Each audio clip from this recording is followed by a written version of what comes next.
Essas coisas farão sentido para alguns e não farão. Você quer ser curado.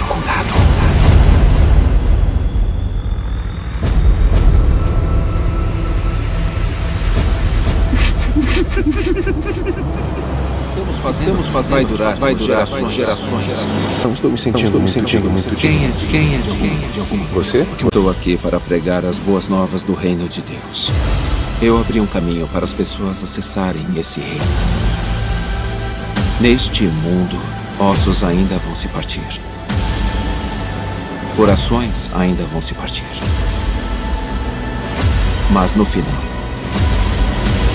a luz vai vencer as trevas.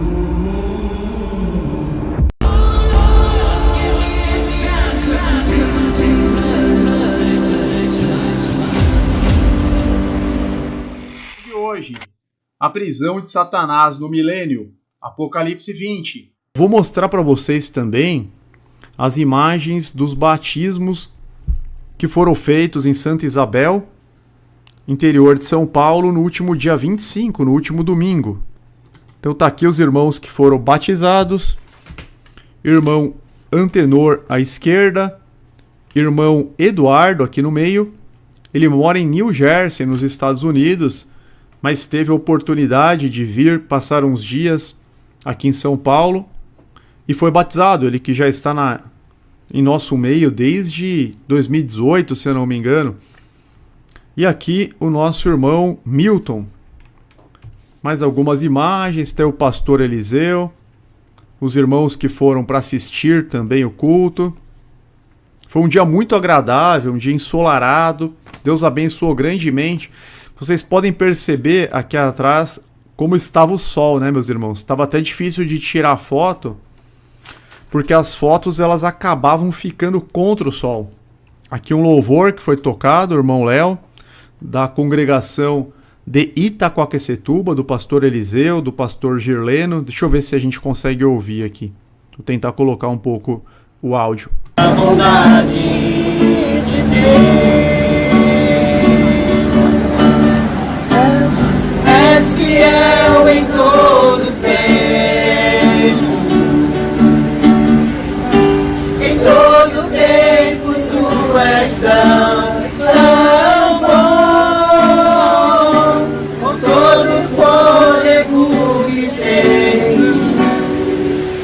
cantarei da bondade de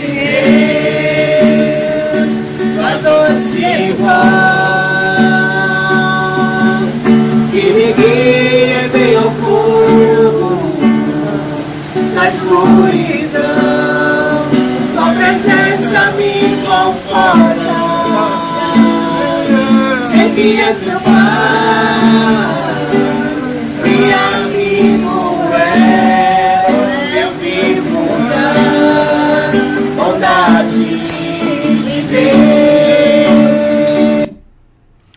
Tá aí um pequeno trecho aí do louvor. Então tá aqui da esquerda para a direita, tá? O irmão Milton, irmão Eduardo, irmão Antenor, o pastor Eliseu e o diácono Renato. Diácono Renato que essa semana será ordenado como presbítero lá da Igreja de Deus de Itaquaquecetuba. Aqui eu tô aparecendo na foto também, meus irmãos. Tô aqui atrás. Tá registrado aí também. Então vocês podem ver. E as águas, um dia muito ensolarado. Pastor Eliseu, diácono Renato nas águas, fazendo a oração. Aqui os irmãos assistindo, tocando louvores, glorificando a Deus. E os irmãos que desceram as águas. Então, o batismo é por imersão. Tirar o som porque tá meio chiado, né? O chiado é o barulho das águas. O batismo é feita uma imersão total. Tirar o som para não ficar muito chiado.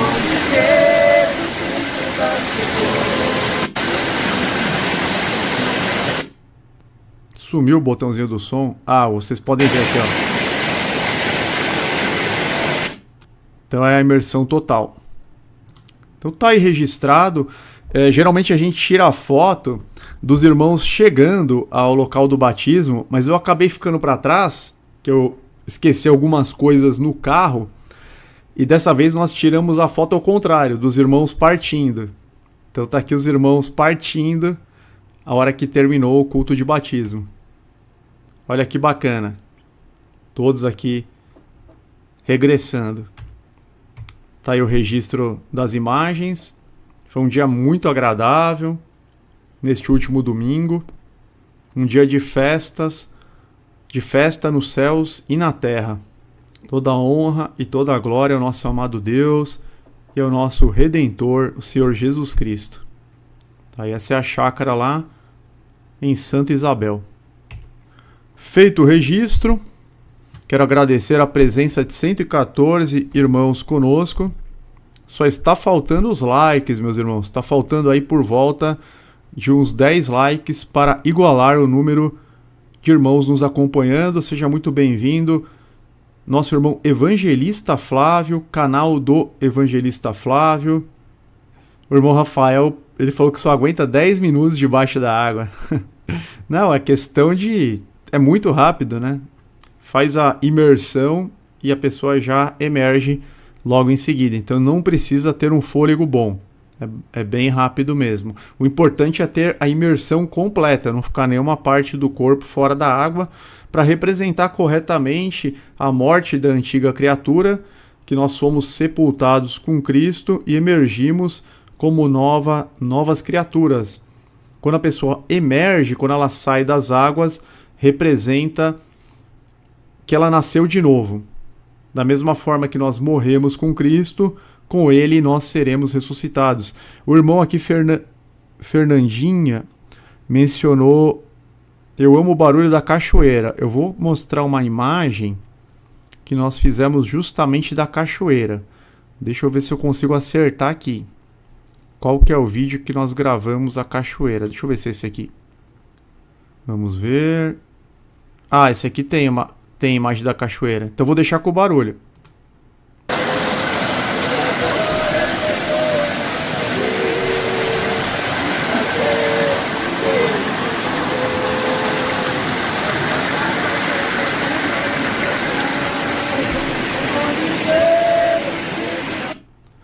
Tá aí a imagem da cachoeira. Deixa eu ver se foi gravado nesse aqui também. Foi também. Vou colocar para vocês.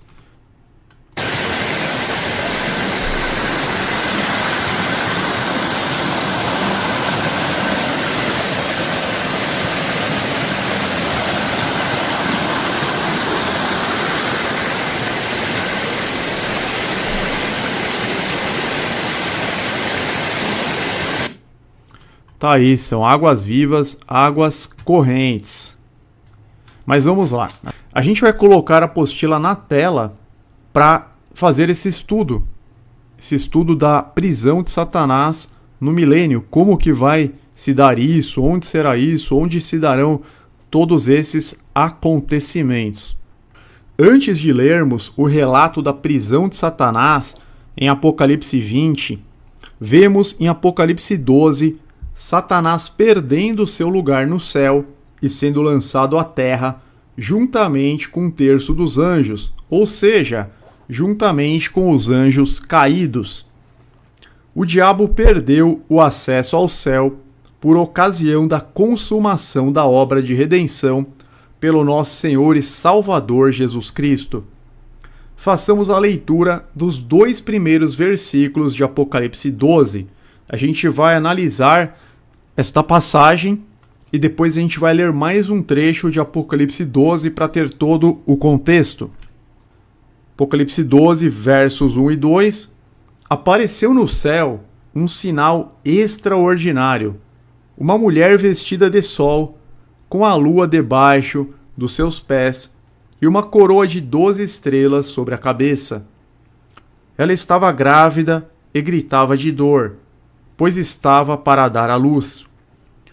Mulher, no contexto acima, representa a verdadeira igreja em suas fases, remanescentes de Israel e neotestamentária, No início, a igreja era composta por judeus que criam em Cristo e por gentios, mas a maioria eram gentios, embora tenham sido as congregações tenham sido estabelecidas pelos apóstolos que eram judeus.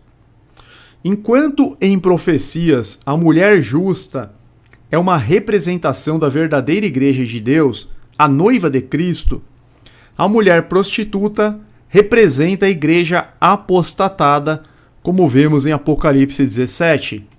Então, mulher justa é uma representação da noiva de Cristo e a meretriz é uma representação da igreja desviada, apostatada, como a gente vai ler aqui um trecho de Apocalipse 17 até o verso 4. Um dos 7 anjos que tinham as 7 taças aproximou-se e me disse: venha, eu lhe mostrarei o julgamento da grande prostituta, que está sentada sobre muitas águas. Muitas águas são muitos povos, com quem os reis da terra se prostituíram.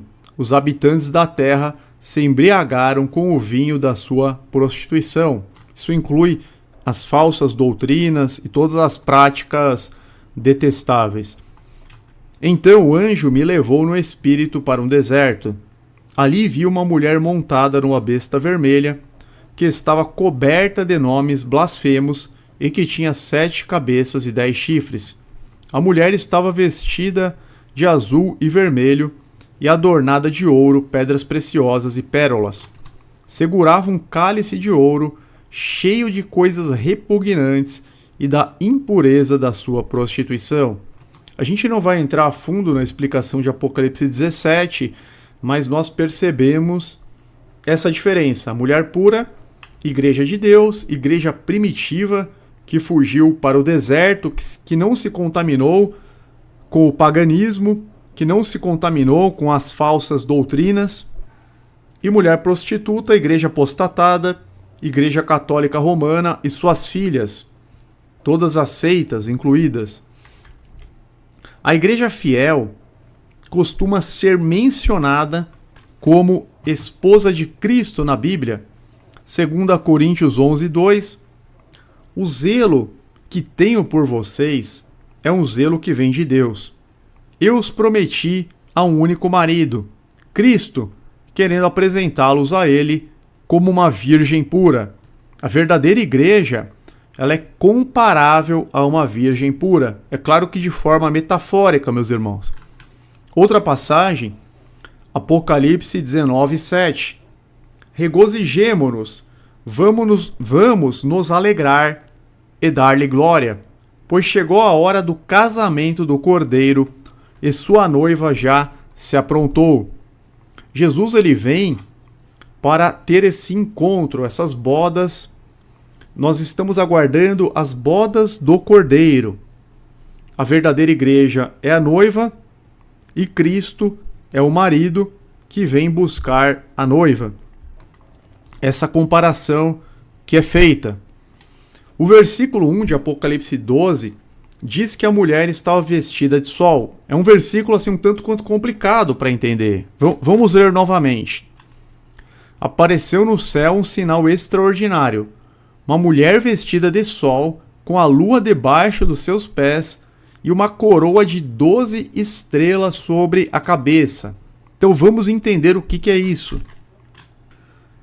A mulher estava vestida de sol. Aqui o sol está representando a justiça de Deus. A mulher vestida de sol é a igreja que guarda a justiça do Altíssimo. Podemos ver isso em Salmos 84:11. O Senhor Deus é sol e escudo. O Senhor concede favor e honra, não recusa nenhum bem aos que vivem com integridade. O profeta Malaquias, ele fala a respeito de Jesus, o Messias enviado por Deus. Malaquias 4:2.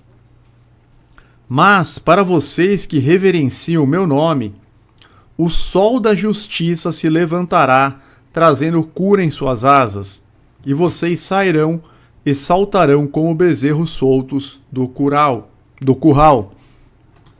Meus irmãos, nós sabemos que as boas obras, elas são feitas às claras, em oposição às más obras que são feitas às escondidas nas trevas. Jesus disse a Nicodemos em João 3, versículos 19 a 21. Este é o julgamento. A luz veio ao mundo, mas os homens amaram as trevas e não a luz, porque suas obras eram más. Quem pratica o mal odeia a luz e não se aproxima da luz, temendo que as suas obras sejam manifestas, ou seja, temendo que elas sejam descobertas. Versículo 21. Mas quem pratica a verdade vem para a luz, para que se veja claramente que as suas obras são realizadas por intermédio de Deus. Portanto, as boas obras são feitas às claras, a pessoa ela não tem medo de praticar, de viver esse estilo de vida, em oposição às más obras que são feitas às escondidas nas trevas, porque quem as pratica tem medo que elas sejam manifestas, que elas sejam descobertas. Com relação à lua debaixo dos pés da mulher, sabemos que a lua é o luminar da noite, conforme Gênesis 1. Por governar a noite, ela alumia em lugares escuros. É o candeeiro da noite. Esta igreja em Israel é iluminada pela palavra profética de Deus. Nós vemos em 2 Pedro 1,19. E temos muito firme a palavra dos profetas, a qual bem fazeis em estar atentos, como a uma luz que alumia em lugar escuro, até que o dia amanheça e a estrela da alva apareça em vossos corações.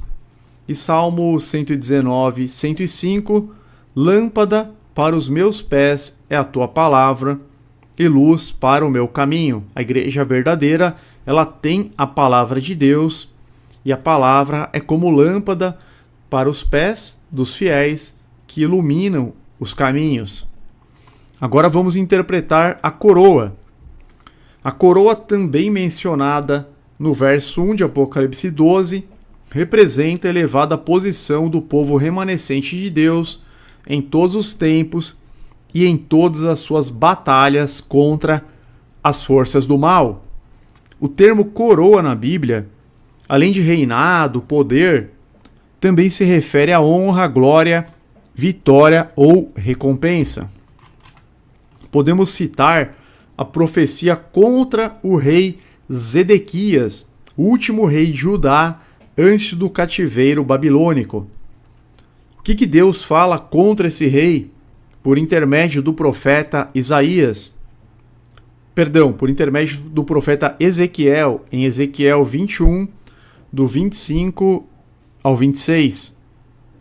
Ó ímpio e profano príncipe de Israel, o seu dia chegou, a hora do seu castigo é agora. Assim diz o soberano Senhor: tire o turbante e a coroa. Não será como antes. Os humildes serão exaltados e os exaltados serão humilhados. Aquele rei Zedequias, o reinado dele chegaria ao fim. Na verdade, a família dele foi morta, ele teve os olhos perfurados e ele foi levado acorrentado, aprisionado para a Babilônia. Por isso que a profecia fala: tire o turbante e a coroa. Você está perdendo a honra, você está perdendo o poder, você está perdendo a glória, sendo derrotado. Vamos citar outros exemplos bíblicos sobre coroa relacionado à concessão de honra. Provérbios 12:4. A mulher exemplar é a coroa do seu marido, mas é de comportamento vergonhoso, é como câncer em seus ossos. Então a mulher exemplar, ela traz honra ao marido, ela é a coroa do seu marido. Ao contrário da de comportamento vergonhoso, que é como uma doença grave. E Provérbios 14, 24. A riqueza dos sábios é a sua coroa, mas a insensatez dos tolos produz apenas insensatez. Então já fizemos aqui a interpretação dessa passagem, e nós sabemos que quando Jesus voltar, ele reinará sobre todas as nações da terra, juntamente com a igreja. A igreja ela vai ter autoridade. Apocalipse 20, versículo 6. Felizes e santos os que participam da primeira ressurreição. A segunda morte não tem poder sobre eles. Serão sacerdotes de Deus e de Cristo e reinarão com ele durante 1000 anos. Portanto, meus irmãos, as 12 estrelas na coroa representam as 12 tribos de Israel, formadas na antiga aliança, e os 12 apóstolos que atuaram na nova aliança. Vemos as seguintes citações no relato sobre a nova Jerusalém celestial. Apocalipse 21, eu vou ler os versículos 12 e o 14. Sobre a cidade santa. Tinha uma grande alta muralha, com 12 portas e 12 anjos junto às portas. Nas portas estavam escritos os nomes das 12 tribos de Israel. E no verso 14, a muralha da cidade tinha 12 fundamentos, e neles estavam os nomes dos 12 apóstolos do Cordeiro. Foram 12 mensageiros que iniciaram a igreja, conforme relato do livro de Atos, e depois Paulo é chamado. Paulo ele é considerado o 13º. Então vamos lá, vamos voltar para o versículo 1 de Apocalipse 12. Apareceu no céu um sinal extraordinário, uma mulher vestida de sol, ou seja, a igreja justa, verdadeira, com a lua debaixo de seus pés, que tem conhecimento da palavra de Deus, e uma coroa de 12 estrelas sobre a cabeça, a coroa dando honra, dando uma certa posição, uma certa exaltação para a verdadeira igreja, e as 12 estrelas representando as 12 tribos, os 12 apóstolos. A gente vai continuar a leitura de Apocalipse 12 até o versículo 13. Tudo isso foi para interpretar os versículos 1 e 2. Então a gente vai a partir do 3. Então apareceu no céu outro sinal, um enorme dragão vermelho, com 7 cabeças e 10 chifres, tendo sobre as cabeças 7 coroas. Aqui, meus irmãos, aparece Satanás. Lembra, primeiro apareceu no céu um sinal extraordinário, relacionado à verdadeira igreja de Deus. E ela estava grávida e gritava de dor, pois estava para dar à luz. O Messias estava para nascer. Nós sabemos que o Messias, proveniente do verdadeiro povo de Deus, estava para nascer. Só que viria uma oposição contra ele. Então apareceu no céu outro sinal, um enorme dragão vermelho com 7 cabeças e 10 chifres, tendo sobre as cabeças 7 coroas.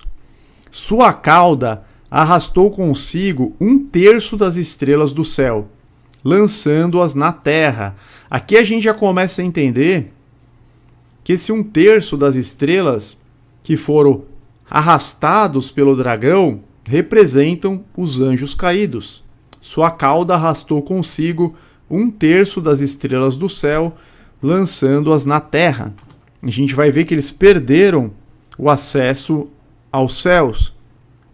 O dragão colocou-se diante da mulher que estava para dar à luz, para devorar o seu filho no momento que nascesse.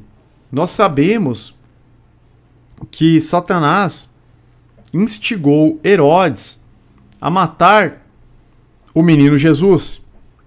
Tanto que Herodes foi perguntar lá para os magos sobre o paradeiro de Jesus, mas ele acabou não recebendo a informação no tempo certo, de modo que ele mandou matar todas as crianças na região de Belém, em Belém, nas proximidades, que tinham de 2 anos para baixo.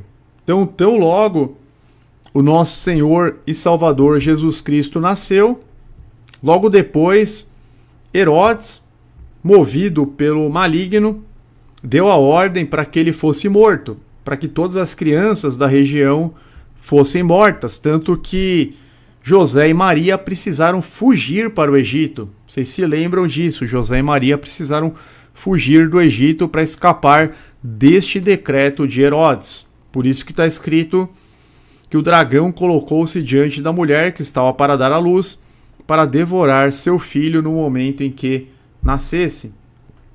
Ela deu à luz um filho, um homem que governará todas as nações com cetro de ferro. Seu filho foi arrebatado para junto de Deus e de seu trono. Então Jesus está ao lado de Deus, aguardando o momento para que ele retorne, que está muito próximo esse momento. Nós vemos, por exemplo, no final do Evangelho de Marcos 16, 19, depois de lhes ter falado, o Senhor Jesus foi elevado ao céu e assentou-se à direita de Deus. Nós vemos em Atos 1 o relato de Jesus subindo aos céus. Tendo dito isso, foi elevado às alturas enquanto eles olhavam, e uma nuvem o encobriu da vista deles. Em Atos 3, versículo 21, é necessário que ele permaneça no céu até que chegue o tempo em que Deus restaurará todas as coisas, como falou há muito tempo por meio dos seus santos profetas. A restauração de todas as coisas também implica na prisão de Satanás durante o reino milenar, que é o tema da nossa pregação. Durante o período em que Satanás estiver preso, praticamente durante todo o milênio, a terra será regenerada, todas as coisas serão restauradas, até que ele será solto no finalzinho do milênio para fazer aí a última, digamos assim, peneira, né? Quem cair em sua lábia, em suas mentiras, acabará perecendo juntamente com ele. A gente já vai se aprofundar no tema em si. Toda essa introdução é de suma importância para o correto entendimento.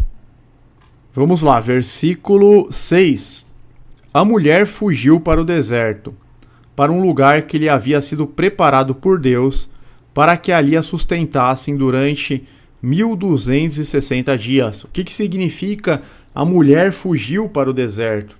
A verdadeira igreja, ela precisou sair daquela perseguição.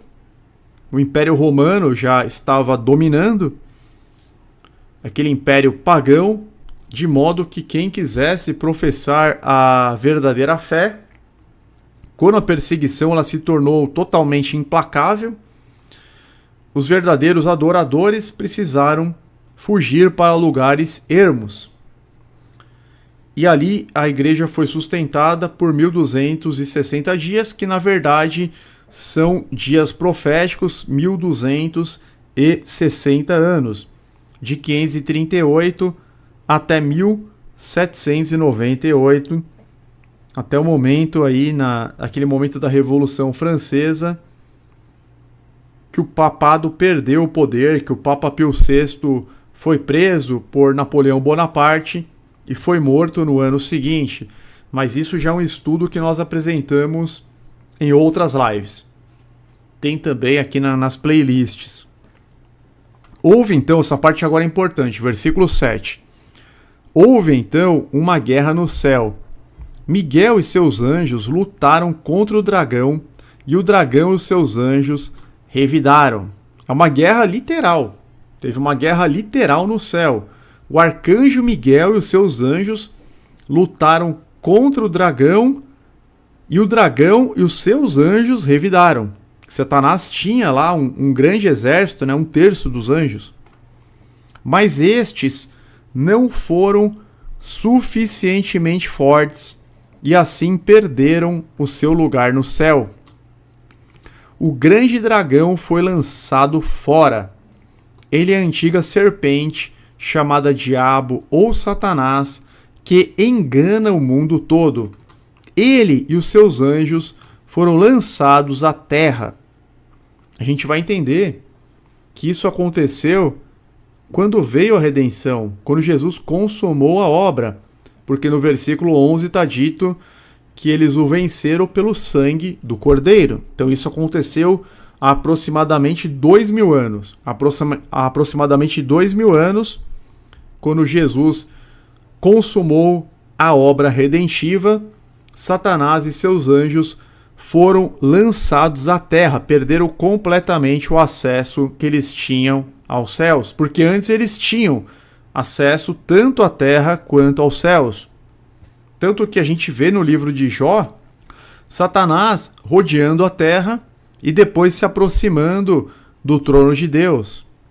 Se a gente pegar Jó, capítulo 1, certo dia os anjos vieram, então Jó 1:6. Certo dia os anjos vieram apresentar-se ao Senhor, e Satanás também veio com eles. O Senhor disse a Satanás: de onde você veio?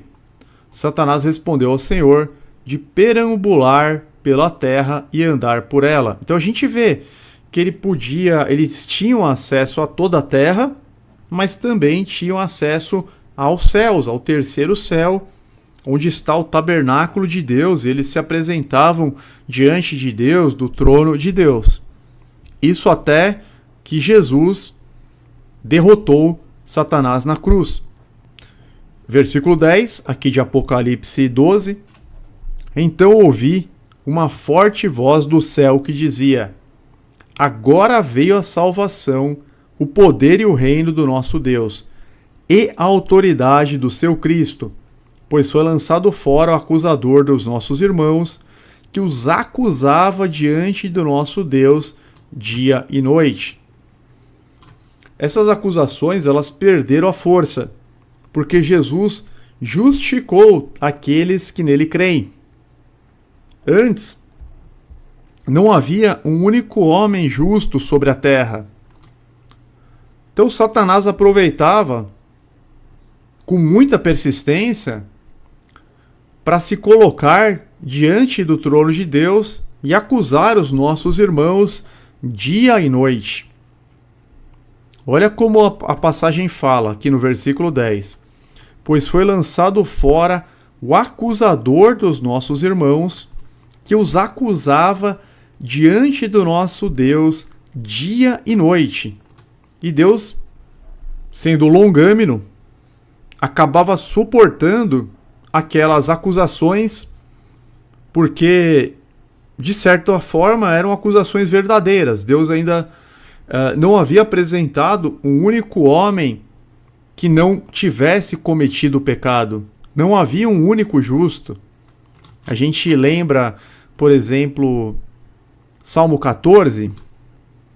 O Senhor olha dos céus para os filhos dos homens, para ver se há alguém que tenha entendimento, alguém que busque a Deus.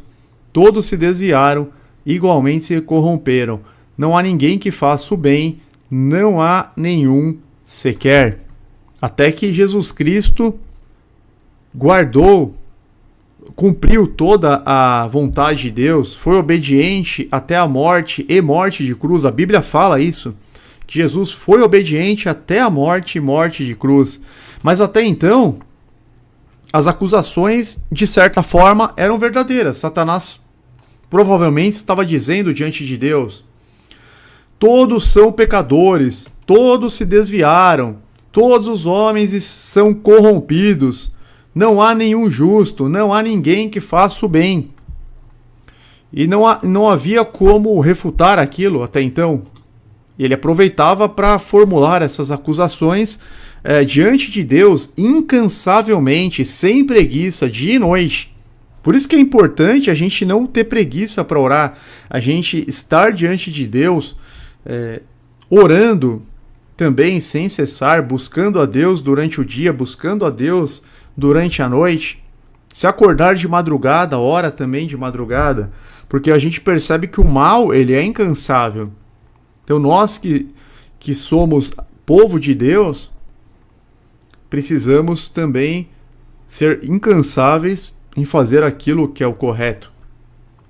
Versículo 11: eles o venceram pelo sangue do Cordeiro e pela palavra do testemunho que deram, diante da morte não amaram a própria vida.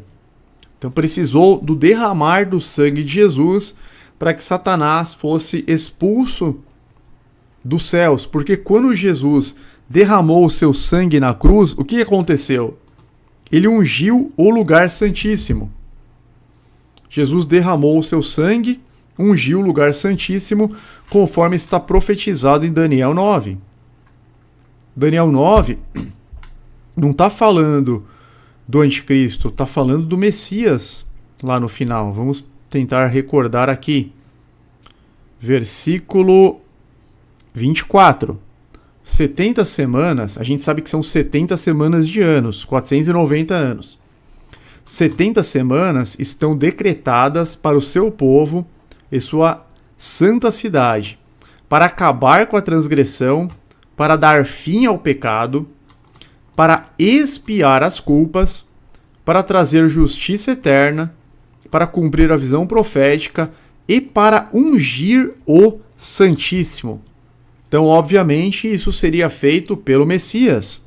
Não teria como o anticristo dar fim ao pecado, não teria como o anticristo expiar as culpas, trazer justiça eterna, ungir o Santíssimo. Jesus ungiu o Santíssimo com seu próprio sangue. Nós temos um estudo, inclusive com base nos livros históricos de Macabeus, tudo indica que a Arca da Aliança estava enterrada no Gólgota. A gente tem essa live, tem esse estudo na série Luz na Escuridão, na playlist Luz na Escuridão. Jesus, quando ele foi transpassado, aquele sangue, aquela água que caíram, eles passaram pela fenda do chão. Lembra que houve um terremoto? Quando Jesus foi crucificado, a terra tremeu, houve um terremoto, o chão se fendeu, e embaixo do Gólgota estava escondida a arca. Isso a gente consegue entender com base no estudo bíblico e com base nos livros históricos de Macabeus. Mas também já é assunto para outra pregação. Importante a gente entender que foi o Senhor Jesus que fez essas coisas. Acabou com a transgressão, deu fim ao pecado, expiou as culpas, trouxe justiça eterna, cumpriu a visão profética e ungiu o lugar santíssimo. E aí ele é tirado, né?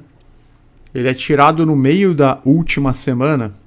Ou seja, quando faltava 3 anos e meio, o ministério dele durou 3 anos e meio, e depois teve mais 3 anos e meio até o apedrejamento de Estevão. Por isso, com muitos ele fará uma aliança que durará 1 semana. No meio da semana, ele dará fim ao sacrifício e à oferta. É o Senhor Jesus que fez isso, que fez cessar os sacrifícios e oblações. E esse, no meio da semana, tem o duplo cumprimento, porque ele morreu numa quarta-feira, 14 de Nisan, e também no meio da semana profética. Quando faltava 7 anos para o concerto feito com Israel terminar, o ministério dele durou 3 anos e meio, e depois ainda os 490 anos terminaram com o apedrejamento de Estevão, mais 3 anos e meio. Mas a gente tem esse estudo detalhado, tá, meus irmãos?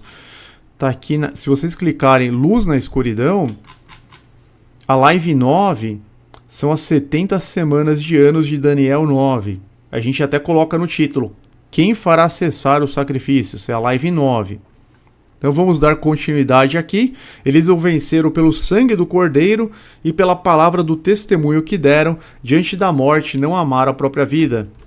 Portanto, celebrem, ó céus, e os que neles habitam. Mas ai da terra e do mar, pois o diabo desceu até vocês. Ele está cheio de fúria, pois sabe que lhe resta pouco tempo.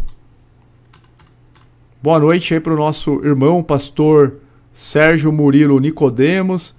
Seja muito bem-vindo, pastor Sérgio. Boa noite, irmão Walter Rodrigues, Robson Moraes de Souza, Ademilson de Oliveira, Rubens Barros, todos aí que estão conosco, irmão Esivaldo, Marcelo JS nos ajudando na moderação, Roberto Baik, Gabriel. Vou pedir para que os irmãos aí deixem o like, agradecer a presença e a participação de 133 pessoas conosco. Como Satanás e seus anjos foram expulsos, é claro que houve festa nos céus. Portanto, celebrem os céus e os que neles habitam. Quando Jesus subiu aos céus, o diabo já não estava mais lá. Mas ai da terra e do mar, pois o diabo desceu até vocês, ele está confinado à terra. Ele está cheio de fúria, pois sabe que lhe resta pouco tempo. Versículo 13. Quando o dragão viu que havia sido lançado à terra, começou a perseguir a mulher que dera à luz o menino. Ou seja, começou a perseguir implacavelmente a verdadeira igreja. Nós vemos que os imperadores romanos do século I, a partir de Nero, então, a perseguição foi implacável. Mas vamos lá. Vamos entender o que são esses atributos aqui do dragão, que ele tinha 7 cabeças, 10 chifres. As 7 cabeças estão relacionadas aos antigos reinos que exerciam domínio mundial, que foram absorvidos pelas conquistas de Roma. Então nós temos a Babilônia, a Média, a Pérsia, aí são 3. E a Grécia com suas 4 divisões, aqueles 4 generais que surgiram após a morte de Alexandre o Grande. Então as 7 cabeças estão relacionadas aos antigos reinos que exerceram domínio mundial e que foram absorvidos pelas conquistas de Roma, porque Roma acabou pegando atributos, né, a cultura, o paganismo, acabou absorvendo um pouco da Babilônia, um pouco da Média, da Pérsia e da Grécia, tanto que a besta que representa Roma, ela tem ela é uma mistura das outras bestas. A gente vê isso em Daniel 7. E os 10 chifres são os 10 reinos que surgiram da queda e desintegração de Roma pagã, a antiga Europa.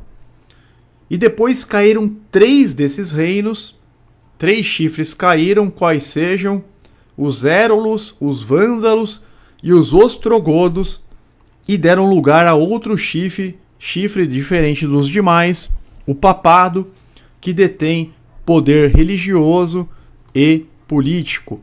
Então vamos fazer uma leitura aqui de Daniel 7, do 20 ao 28, para melhorar o entendimento. E também quis saber sobre os 10 chifres da sua cabeça e sobre o outro chifre que surgiu para ocupar o lugar dos 3 que caíram. O chifre que era maior do que os demais e que tinha olhos e uma boca que falava com arrogância. Enquanto eu observava, esse chifre guerreava contra os santos e os derrotava, até que o ancião veio e pronunciou a sentença a favor dos santos do Altíssimo, e chegou a hora de eles tomarem o reino.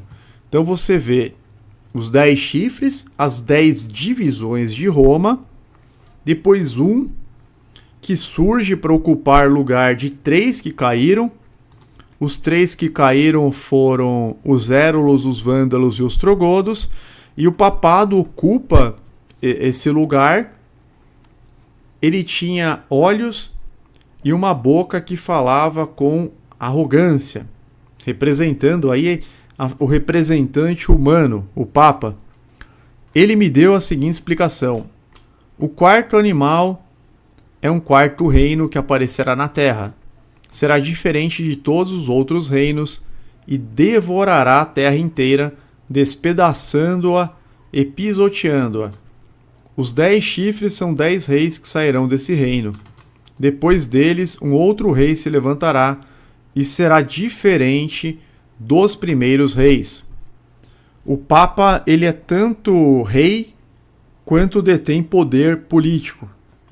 Ele falará contra o Altíssimo, oprimirá os seus santos e tentará mudar os tempos e as leis. Os santos serão entregues nas mãos dele por um tempo, tempos e meio tempo, mesmo que aparece lá em Apocalipse 12, aqueles 1260 anos. Mas o tribunal julgará e seu poder será tirado e totalmente destruído para sempre. Então a soberania, o poder e a grandeza dos reinos debaixo de todo o céu serão entregues nas mãos dos santos, o povo do Altíssimo. O reino dele será um reino eterno, e todos os governantes o adorarão e lhe obedecerão. Até aqui, meus irmãos. Deixa eu ver qual versão da Bíblia que está aqui. Acredito que NVI. É interessante que fala, então a soberania, o poder e a grandeza dos reinos debaixo de todo o céu serão entregues nas mãos dos santos. A gente vai entender que os salvos, os eleitos, eles não irão morar no céu.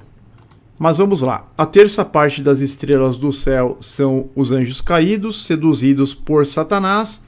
E agora sim a gente vai passar para o estudo de Apocalipse 20, versículos 1 a 10, que fala especificamente sobre o tema da live, que descreve, que relata a prisão de Satanás no milênio. Então vamos para esta parte agora. Vi descer do céu um anjo que trazia na mão a chave do abismo e uma grande corrente. Certamente é um anjo muito poderoso. Ele prendeu o dragão, a antiga serpente, que é o diabo, Satanás, e o acorrentou por 1000 anos. Lançou-o no abismo, fechou-o e pôs um selo sobre ele, para assim impedi-lo de enganar as nações até que terminassem os 1000 anos. Depois disso, é necessário que ele seja solto por um pouco de tempo.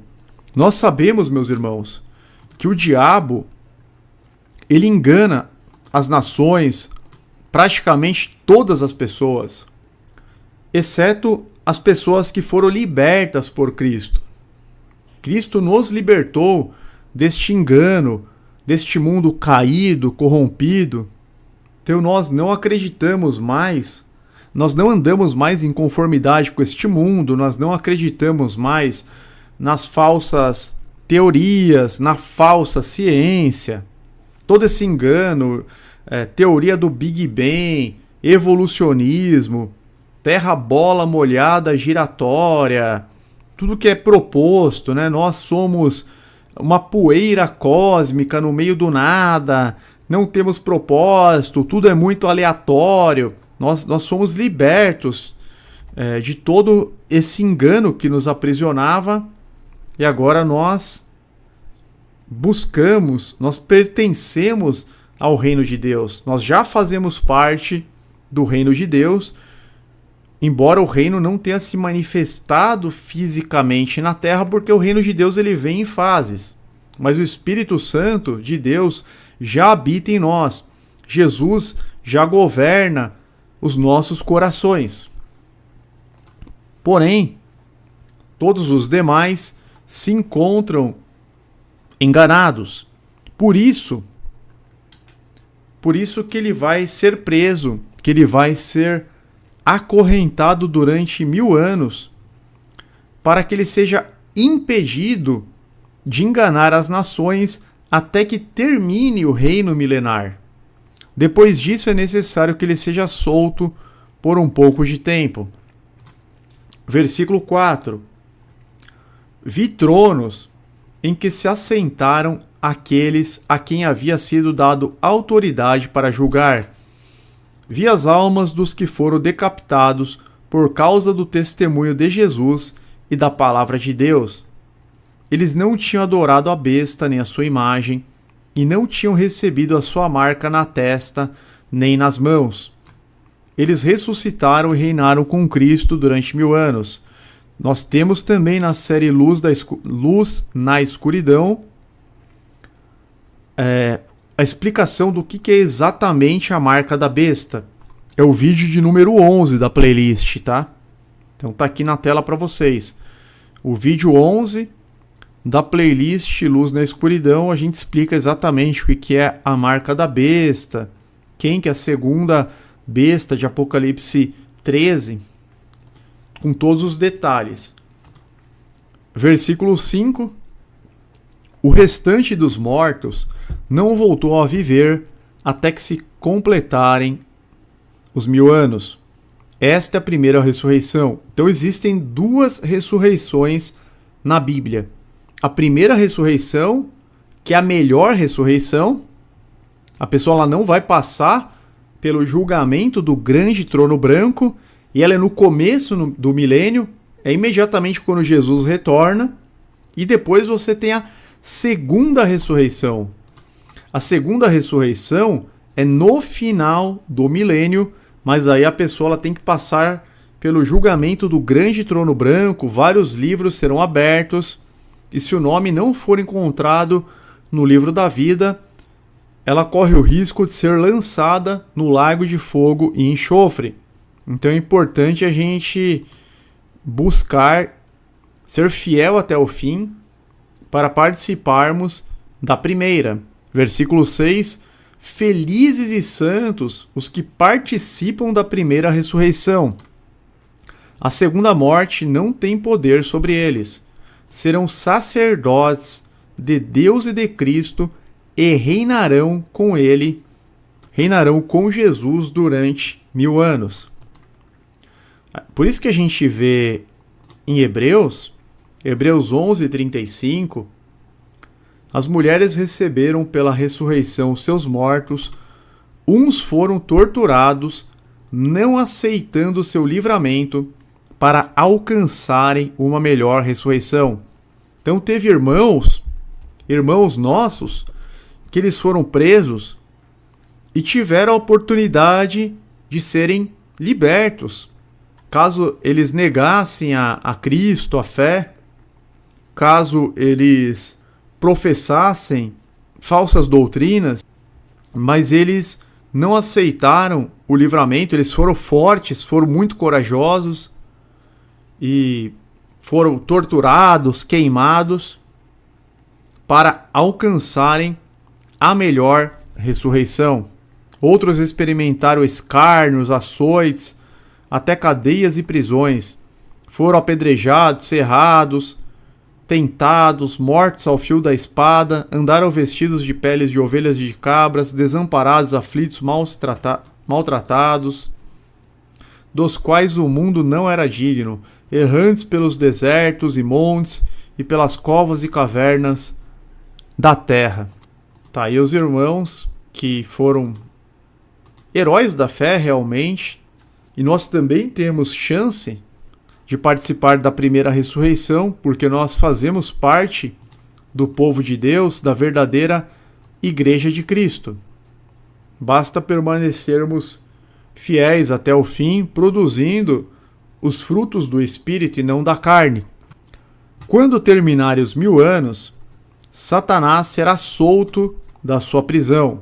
Então ele vai ser preso, vai ficar preso praticamente durante todo o milênio, e quando terminarem os 1000 anos, a terra já vai estar regenerada, restaurada, já vai estar num estado paradisíaco, e aí Satanás será solto da sua prisão.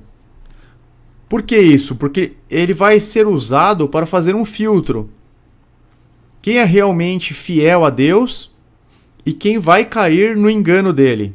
Quem vai aceitar a proposta dele. Porque hoje, meus irmãos, hoje desde a infância, nós crescemos aprendendo mentiras. Na escola, né? A gente já aprende muitas coisas erradas, filosofias, teorias incomprovadas. Começam a ensinar sobre dinossauros. A Terra é apenas um planetinha e um universo infinito. porque teve o Big Bang, teve a explosão. Eles não ensinam o relato de Gênesis, não falam sobre criacionismo, não falam sobre Deus. Na escola ninguém aprende que Deus criou todas as coisas, que Deus separou as águas de baixo das águas de cima, chamou a luz à existência. Ninguém aprende na escola que ao terceiro dia Deus criou toda a vegetação, que no quarto dia ele criou o sol, a lua, as estrelas, que no sexto dia ele formou o homem do pó da terra. Isso não é ensinado nas escolas. Então, desde criança, nós somos submetidos a muitos enganos, a mentiras. Nós somos moldados para sermos pessoas distantes de Deus. Nós somos influenciados, esse sistema ele tenta nos controlar, nos escravizar. Nós estamos na base da pirâmide e acima de nós tem a mídia mainstream, esta mídia também que praticamente só conta mentiras, sempre tem uma narrativa oficial que conduz a manada àquilo que eles querem. Depois você tem as instituições de ensino totalmente engessadas também, totalmente controladas. Depois você tem o sistema religioso, com muitas e muitas seitas e denominações que também pertencem ao maligno. Você tem o poder de polícia, os tribunais. Acima, você vai subindo. E aí tem as grandes autarquias, instituições, a OMS, a ONU. E todas que são comprometidas com o diabo, né? Porque o diabo ele assumiu o governo da Terra quando... O diabo assumiu o governo da Terra a partir da queda do homem. Deixa eu ver se eu consigo mostrar para vocês uma imagem da OMS. Então, eles têm que mostrar quem eles servem. Então, tá aqui uma reunião, por exemplo, na OMS. Tem uma estátua satânica aqui do deus Shiva. Porque todas essas instituições, elas pertencem ao maligno. Organização Mundial da Saúde. O objetivo deles não é que as pessoas tenham saúde. É tudo um engano. Por exemplo, aquela base alimentar, aquela pirâmide que fala da base alimentar, ela é uma fraude também. Eles colocam os piores alimentos, carboidratos simples na base, cereais, farinha de trigo, pão, farinha branca, açúcar na base da pirâmide alimentar. Tudo é engano. Então vocês estão vendo aqui a estátua de Shiva. Eles têm que mostrar quem que eles adoram. A ONU também, a ONU é totalmente satânica. A ONU ela representa a Torre de Babel caída. Deixa eu pegar para vocês. O prédio da ONU é uma representação da Torre de Babel. É mais ou menos um comparativo que a gente pode fazer. É como se fosse uma construção tanto quanto inacabada. Deixa eu ver se eu consigo achar uma imagem que tá as duas lado a lado. Então tá aqui, olha. A imagem não tá com a resolução muito boa, mas a ONU representa a Torre de Babel derrubada. Também são altamente satânicos, não servem para nada, né? Só causam mais problemas para a humanidade. Eles são totalmente contra Israel. A ONU não para de emitir resoluções contrárias a Israel. Eles são inimigos de Deus. E assim por diante. Todas essas instituições, os bancos centrais, ONU, OMS, depois você vai subindo, você tem o Clube de Roma, a Comissão Trilateral, Clube Bilderberg, Bohemian Grove, até que você chega nas famílias mais influentes, depois nas 13 famílias que dominam o mundo e que são controladas pelo próprio diabo. Portanto, o mundo ele é um engano. O irmão Marcelo colocou autarquias como ONU, OMS, Unesco são tentáculos de uma governança oculta mundial. O mundo jaz no maligno. Deixa eu ver se eu consigo achar aquela pirâmide de controle. Nós fizemos algumas lives, principalmente no antigo canal Terra Plana. Já vai voltar aí a imagem para vocês. Então nós estamos na base. escravos devedores, né? Pessoas que só servem para pagar impostos, trabalhar de forma incessante. Depois, acima dos escravos, sistema religioso com as seitas. A gente sabe que a verdadeira igreja ela é um remanescente, ela não faz parte dessas denominações que cobram dízimo, que são ricas, que são poderosas, influentes, muitos fazem parte da maçonaria. Você tem os governos com os poderes de polícia, militar, os tribunais, as prisões, o sistema educacional, que na verdade é para fazer uma lavagem cerebral, e o controle da mídia, dos portais, dos canais de televisão, de rádio. Acima deles tem as grandes corporações, essas empresas que você vê, uma empresa é dona de dezenas de outras, são muito grandes, muito poderosas. Depois você tem também o FMI, os bancos centrais. Você tem o sistema financeiro de controle. Todos os países eles possuem dívidas internas, dívidas externas. Grande parte das pessoas, das famílias estão endividadas. Eles fazem isso de propósito. Aí acima, Comissão Trilateral, Clube de Roma. Você tem Clube Bilderberg, ONU. Aí você sobe, você tem as famílias mais poderosas, o comitê das 300 famílias mais ricas e poderosas do mundo, até que você chega no concílio daquelas 13 famílias, Rothschild, Rockefeller, Bush, Clinton, Morgan. Você tem essas 13 famílias que nós sabemos quais são, e quem controla realmente lá em cima o próprio diabo. Mas o diabo ele não gosta de aparecer muito, então. Mas quando ele, por isso que ele tem que ser preso. Ele tem que ser preso para parar de controlar tudo. Por isso que ele vai ser acorrentado no abismo, vai ser posto selo contra ele. Lembra? Vi descer do céu um anjo que trazia na mão a chave do abismo e uma grande corrente. Ele prendeu o dragão, a antiga serpente, que é o diabo e Satanás, e o acorrentou por 1000 anos. O que está falando lá no Apocalipse 12, que nós estudamos o Apocalipse 12? Quando fala do diabo, ele fala que o diabo engana todo mundo. Apocalipse 12, versículo 9, ele é a antiga serpente chamada diabo ou Satanás, que engana o mundo todo. Então ele tem todo esse sistema para enganar todas as pessoas do mundo, exceto os que foram libertos por Cristo. Graças a Deus, nós somos libertos de todo esse engano.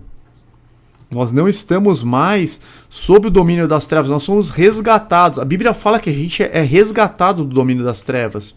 Se você pegar Colossenses, pois ele nos resgatou do domínio das trevas e nos transportou para o reino do seu Filho amado. A gente estava preso também. A gente estava aprisionado por todo esse engano, por todo esse sistema. Mas Jesus nos resgatou do domínio das trevas e nos transportou para o reino. Deus, nos resgatou do domínio das trevas e nos transportou para o reino do seu Filho amado, em quem temos a redenção, a saber, o perdão dos pecados. Nós somos resgatados de todo esse engano.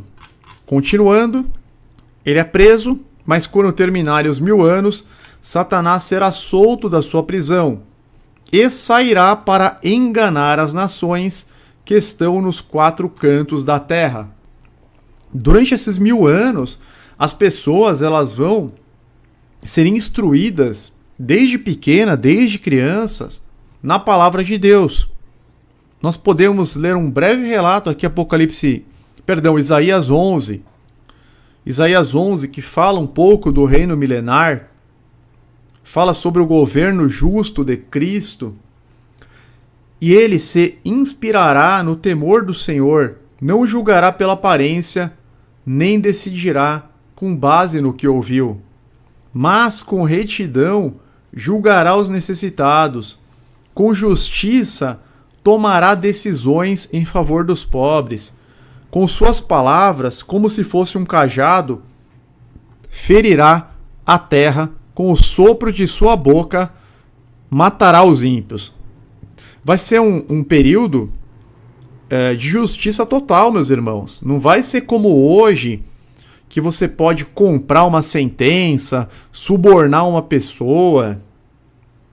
Hoje o mundo está cheio de corrupção, políticos se vendendo, aceitando propinas, aceitando suborno, testemunhas falsas. Não vai mais ter isso. A retidão será a faixa de seu peito, e a fidelidade o seu cinturão. O lobo viverá com o cordeiro, o leopardo se deitará com o bode, o bezerro, o leão e o novilho gordo pastarão juntos, e uma criança os guiará. A vaca se alimentará com o urso, seus filhotes se deitarão juntos, e o leão comerá palha como o boi. A criancinha brincará perto do esconderijo da cobra, a criança colocará a mão no ninho da víbora. Ninguém fará nenhum mal, nem destruirá coisa alguma em todo o meu santo monte, pois a terra se encherá do conhecimento do Senhor, como as águas cobrem o mar. Nesse período, no milênio, como... Eu vou ler de novo, porque teve uma pequena queda aqui do OBS. Então, nesse período, no milênio, a terra se encherá do conhecimento do Senhor, como as águas cobrem o mar. Naquele dia as nações buscarão a raiz de Jessé, que será como uma bandeira para os povos, e o seu lugar de descanso será glorioso. Aqui um breve relato do reino milenar. Mas quando Satanás for solto, ele vai ser solto dessa prisão no abismo, sairá para enganar as nações que estão nos 4 cantos da terra, Gog e Magog, a fim de reuni-las para a batalha. Seu número é como a areia do mar. Então a gente vê que o reino vindouro ele será na terra. A terra vai ter uma grande população. Tanto que ele vai reunir as nações nos 4 cantos da terra, e seu número é como a areia do mar, bilhões de pessoas. Ele vai reunir essas pessoas, ele vai convencer essas pessoas de que ele tem uma proposta melhor, de que ele seria um rei melhor. Essas pessoas elas serão convencidas a atacar a cidade santa, o Senhor Jesus. Olha que coisa absurda. Da mesma forma como ele enganou 1/3 dos anjos, e como ele engana bilhões de pessoas no mundo, mais uma vez o dragão vai convencer bilhões de pessoas a se unirem a ele. Infelizmente, meus irmãos, sairá para enganar as nações que estão nos 4 cantos da terra, ou seja, a população em geral, Gog e Magog representando que são muitas nações, a fim de reuni-las para a batalha. Seu número é como a areia do mar. Muita gente, milhões, bilhões talvez. As nações marcharam por toda a superfície da terra e cercaram o acampamento dos santos, a cidade amada. Ou seja, as nações cercaram Jerusalém para tentar destituir o Senhor Jesus do governo. Mas um fogo desceu do céu e as devorou. Então todas essas pessoas elas vão acabar morrendo. O diabo que as enganava foi lançado no lago de fogo que arde com enxofre, onde já haviam sido lançados a besta e o falso profeta. Eles serão atormentados dia e noite para sempre. Isso a gente já tem o estudo também na série Revelando o Apocalipse, e também tem um estudo na série Luz na Escuridão, mostrando que tem um momento que tanto os ímpios como Satanás e seus anjos serão aniquilados. Mas vamos lá. Vamos fazer um estudo aqui sobre esses versículos. Ele será lançado em um abismo. abismo pode significar tanto as profundezas da terra quanto as profundezas do mar. Tem várias passagens na Bíblia que dá a entender que abismo está relacionado a águas profundas. Por exemplo, Provérbios 8:28, quando colocou as nuvens em cima e estabeleceu as fontes do abismo. Provérbios 8:24, nasci quando ainda não havia abismos, quando não existiam fontes de águas. Então, se a gente pegar uma representação da Bíblia aqui, do mundo, eu vou colocar na tela para vocês, vou ampliar aqui a representação do mundo. Nós vemos o Sheol é debaixo da terra, e nós vemos também as águas debaixo da terra. Então, abismo tanto pode significar profundezas da terra quanto profundezas das águas. Mas, de qualquer maneira, em ambos os casos, é literalmente debaixo da superfície da terra. Então, Satanás ele vai ser preso debaixo da superfície da terra, em um local profundo. E já existem, meus irmãos, anjos caídos presos nas trevas, com correntes que não podem ser quebradas. Judas escreveu em sua carta, no versículo 6, e aos anjos que não conservaram suas posições de autoridade, mas abandonaram sua própria morada, ele os tem guardado em trevas, presos com correntes eternas para o juízo do grande dia. Então já existem anjos caídos presos no abismo. Pedro menciona em sua segunda epístola, o apóstolo Pedro, 2 Pedro 2,4, pois Deus não poupou os anjos que pecaram, mas os lançou no inferno, prendendo-os em abismos tenebrosos, a fim de serem reservados para o juízo. Eu até pedi para a inteligência artificial montar uma imagem, trazer uma imagem de Satanás preso no abismo, mas a inteligência artificial ainda não está muito boa, Eles deram esta imagem que eu usei na capa, dá a impressão que está num abismo aqui acorrentado, e deram mais algumas imagens, essa outra aqui também, porque a passagem fala que é um local tenebroso,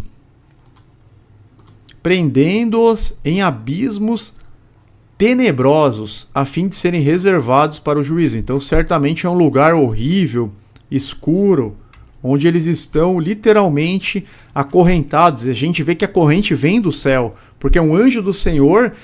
No versículo 1, o anjo do Senhor está portando a corrente. Olha lá. Vi descer do céu um anjo que trazia na mão a chave do abismo e uma grande corrente. Certamente essa corrente ela vem da parte de Deus, ela não pode ser rompida. O irmão Mateus colocou aqui: o inimigo no final do milênio usará o mesmo discurso que ele usa nos dias de hoje para dissuadir as nações. Ser humano sendo oprimido e Deus opressor. O mesmo marxismo de sempre. Provavelmente, Porque para convencer os anjos caídos, deve ter sido algo parecido com a rebelião de Corá, que a gente vê lá em Números 16. Corá também instigou aquelas pessoas contra a liderança de Moisés, de Arão. Todos somos santos, porque só eles são os líderes. Então, provavelmente, o que aconteceu no céu foi parecido com o que a gente vê em Números 16. Nós temos isso também na playlist. E é o que deve acontecer aí, que nem o nosso irmão Mateus colocou no chat. Mas vamos lá, continuando aqui. Então esse anjo ele vem com uma grande corrente e eles vão ser presos. Satanás vai ser preso em um abismo tenebroso, onde já tem, 2 Pedro 2,4, pois Deus não poupou os anjos que pecaram, mas os lançou no inferno, prendendo-os em abismos tenebrosos, a fim de serem reservados para o juízo. E eu fiquei curioso para saber o que está no original em grego, onde está escrito inferno, E no texto original em grego, no lugar de inferno, nós vemos a palavra tártaro, que significa o mais profundo abismo. Essa palavra tártaro é mencionada apenas uma vez na Bíblia, apenas nesse versículo que nós acabamos de ler. Infelizmente, o diabo está levando a imensa maioria das pessoas para o engano e condenação, mas ele não pode enganar os eleitos. Ou seja, ele não pode enganar aqueles que efetivamente temem a Deus, fazem a sua vontade, guardam os mandamentos e creem em Cristo em conformidade com a Escritura. Porque nós estamos, meus irmãos, em constante contato com Deus. Nós temos a mente de Cristo, de modo que nós temos uma blindagem espiritual. Mas é claro que a gente tem que permanecer nos caminhos do Senhor, fazendo a vontade de Deus. A gente tem que ter intimidade com Deus para que o Espírito Santo para que a gente seja cheio do Espírito Santo e não caia nessas ciladas. E durante o milênio, Satanás não mais poderá enganar as nações. O diabo e seus anjos ficarão confinados nas profundezas.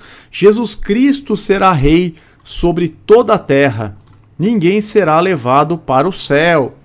Zacarias 14, vou ler os versículos 4 e 9. Naquele dia, os seus pés estarão sobre o Monte das Oliveiras, a leste de Jerusalém, e o monte se dividirá ao meio. Então, naquele dia, os seus pés estarão sobre o Monte das Oliveiras, e no verso 9, o Senhor será rei de toda a terra. Naquele dia haverá um só Senhor, e o seu nome será único nome. Então, Jesus Cristo ele vai estar na terra, com os pés sobre o Monte das Oliveiras, quando ele retornar, e ele será rei sobre toda a terra, e não sobre os céus. Em Apocalipse 11:15, está dito: o sétimo anjo tocou a sua trombeta, e houve altas vozes no céu que diziam: o reino do mundo se tornou de nosso Senhor e do seu Cristo, e ele reinará para todo o sempre. O reino do mundo se tornou do nosso Senhor e do seu Cristo. Satanás é preso, Jesus assume. Jesus comprou para Deus homens de todas as nações. Apocalipse 5, 9 e 10. E eles cantavam um cântico novo: Tu és digno de receber o livro e de abrir os seus selos, pois foste morto, e com teu sangue compraste para Deus homens de toda tribo, língua, povo e nação. Tu os constituíste reino e sacerdotes para o nosso Deus, e eles reinarão sobre a terra. Então os eleitos, os salvos, reinarão juntamente com o Senhor Jesus, terão autoridade sobre as nações. E dentre os salvos estão homens e mulheres de toda tribo, língua, povo e nação.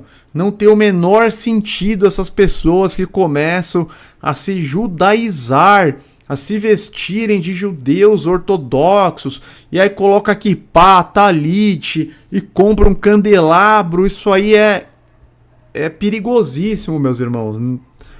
É querer a justificação na carne. Então isso coloca em risco a salvação. Jamais façam uma coisa dessas. Os salvos que compõem a grande multidão são de todas as tribos, povos, línguas e nações. Não tem sentido a pessoa que começa a se judaizar, a se vestir, se fantasiar, né? Essa que é a palavra. A pessoa começa a se fantasiar de judeu ortodoxo, de rabino, muda até o nome. Isso aí é uma tentativa de justificação na carne externa que leva à queda. Os eleitos governarão a terra juntamente com o Senhor Jesus, receberão autoridade sobre as nações. Apocalipse 2, 26 a 28a. Aquele que vencer e fizer a minha vontade até o fim, darei autoridade sobre as nações. Ele as governará com cetro de ferro e as despedaçará a um vaso de barro. Eu lhes darei a mesma autoridade que recebi de meu Pai. Olha que interessante. Aquele que for fiel até o fim, que vencer, vai receber a mesma autoridade de Jesus sobre as nações. Tu os constituíste reino e sacerdotes para o nosso Deus. Então nós somos povo eleito. Sacerdotes, seremos sacerdotes e governantes. Segundo profetizado por Daniel, os reinos debaixo do céu serão entregues nas mãos dos santos. Mas é debaixo do céu, não é no céu. Daniel 7, 27. Então a soberania, o poder e a grandeza dos reinos debaixo de todo o céu serão entregues nas mãos dos santos, o povo do Altíssimo. O reino dele será um reino eterno, e todos os governantes o adorarão e lhe obedecerão. Jesus deixou claro no Sermão da Montanha que os humildes receberão a terra por herança e não o céu. Mateus 5,5. Bem-aventurados os humildes, pois eles receberão a terra por herança. E o salmista afirma claramente, Salmos 37,9, pois os maus serão eliminados, mas os que esperam no Senhor receberão a terra por herança. Após o Armagedon, restarão os habitantes remanescentes dos povos, mais conhecidos como restantes das nações. Certamente milhões morrerão por ocasião da volta de Cristo. Haverá destruição pelo fogo. Talvez bilhões sejam mortos, mas não todos. Ezequiel 39 relata nos versos 12 a 14 que durante 7 meses a nação de Israel estará sepultando os mortos ao final da batalha de Gog e Magog. Então essa aqui é a primeira batalha de Gog e Magog,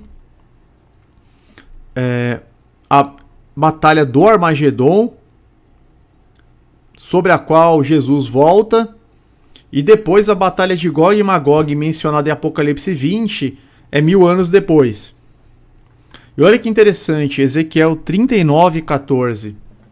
Depois dos 7 meses, serão contratados homens para percorrer a terra e sepultar os que ainda restarem, e assim a terra será purificada. Então vai morrer tanta gente, mas tanta gente, que são 7 meses seguidos para enterrar todos os corpos, e depois dos 7 meses ainda serão contratados homens para percorrer a terra e sepultar os que ainda restarem. Contudo, o relato bíblico mostra que a terra jamais ficará vazia, para sempre será habitada. Isaías 45:18, pois assim diz o Senhor, que criou os céus, Ele é Deus, que moldou a terra e a fez. Ele a fundou, Ele não a criou para estar vazia, mas a formou para ser habitada. Ele diz, eu sou o Senhor e não há nenhum outro.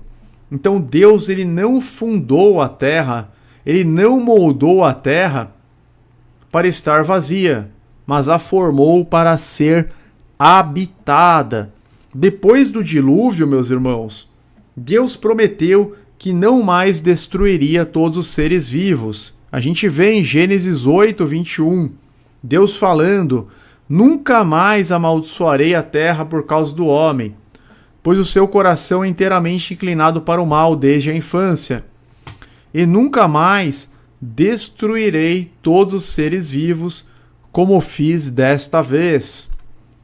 Então haverão sim os restantes das nações, e eles subirão ano após ano para Jerusalém para adorar a Deus. Olha que interessante, Zacarias 14, do 12 ao 17.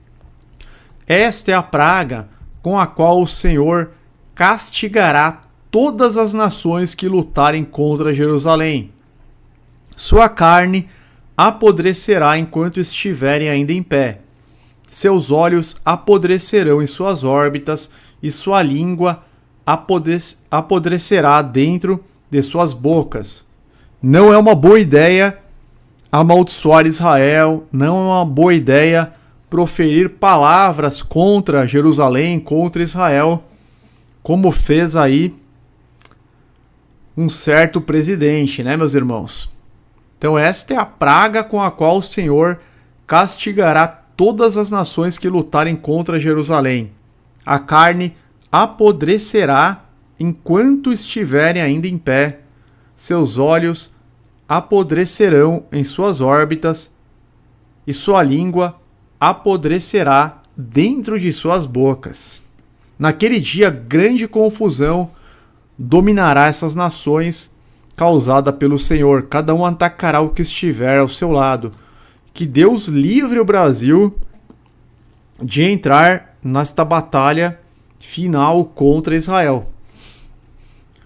Que possamos ter um governante aliado a Israel por este tempo. Também Judá lutará em Jerusalém. A riqueza de todas as nações vizinhas será recolhida, grandes quantidades de ouro, prata e roupas. A mesma praga cairá sobre cavalos e mulas, camelos e burros, sobre todos os animais daquelas nações. Então, olha lá, está falando agora dos restantes das nações, dos remanescentes. Então, os sobreviventes de todas as nações que atacaram Jerusalém subirão ano após ano para adorar o Rei, o Senhor dos Exércitos, para celebrar a festa das cabanas. Se algum dentre os povos da terra não subir a Jerusalém para adorar o Rei, o Senhor dos Exércitos, não virá para ele a chuva. Aqui a gente está vendo, né? Os sobreviventes de todas as nações subindo a Jerusalém todos os anos para adorar a Deus. A terra será completamente restaurada durante o milênio, até retornar ao estado paradisíaco. Ezequiel 36, 33 a 35. Assim diz o soberano Senhor: no dia em que eu os purificar de todos os seus pecados, eu restabelecerei as suas cidades e as ruínas serão reconstruídas. A terra arrasada será cultivada e não permanecerá arrasada à vista de todos os que passarem por ela. Estes dirão: esta terra que estava arrasada tornou-se como o jardim do Éden. As cidades que jaziam em ruínas, arrasadas e destruídas, agora estão fortificadas e habitadas. Por fim, Jesus também fala aos seus discípulos sobre o tempo de regeneração de todas as coisas. Nós vimos também em Atos dos Apóstolos que vai chegar este tempo. Jesus ele está no céu neste momento, ele está ao lado de Deus, mas muito em breve, daqui a alguns anos, ele virá e retornará e buscará a sua igreja e dará vitória para Israel na batalha do Armagedon.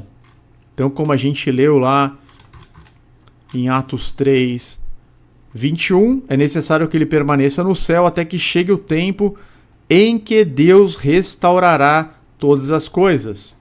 Ou seja, o início do reino milenar de regeneração de todas as coisas, quando Satanás estará preso, e aí no final do milênio, Satanás é solto para enganar todas as nações.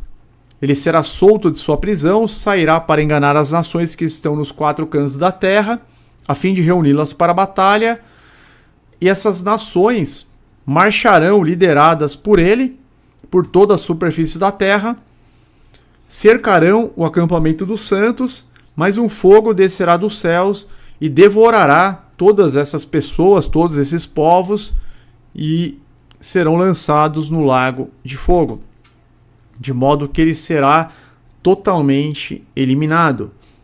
Por fim, Jesus também fala aos seus discípulos sobre o tempo de regeneração de todas as coisas. Em Mateus 19, 28, Jesus lhes disse: digo-lhes a verdade, por ocasião da regeneração de todas as coisas, quando o Filho do Homem se assentar em seu trono glorioso, vocês que me seguiram também se assentarão em 12 tronos para julgar as 12 tribos de Israel.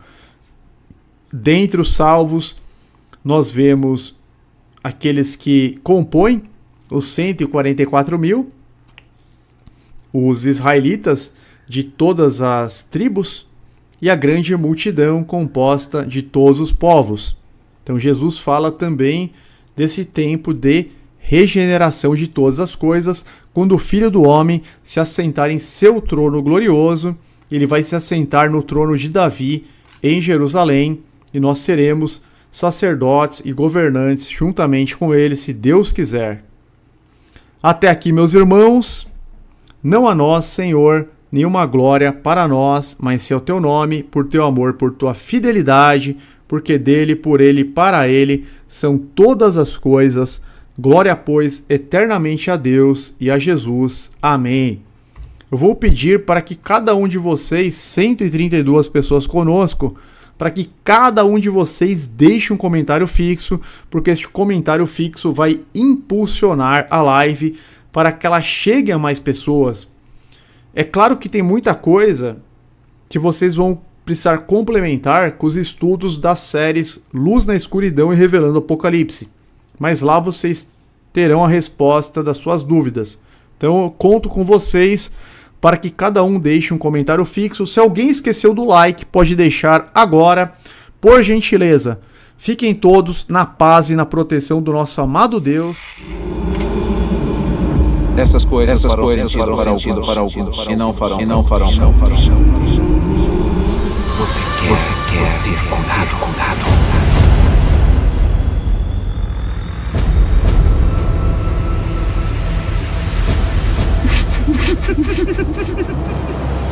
Estamos fazendo, vai durar gerações. Não estou me sentindo muito Quem é de alguma Você? Estou aqui para pregar as boas novas do reino de Deus. Eu abri um caminho para as pessoas acessarem esse reino. Neste mundo, ossos ainda vão se partir. Corações ainda vão se partir. Mas no final, a luz vai vencer as trevas.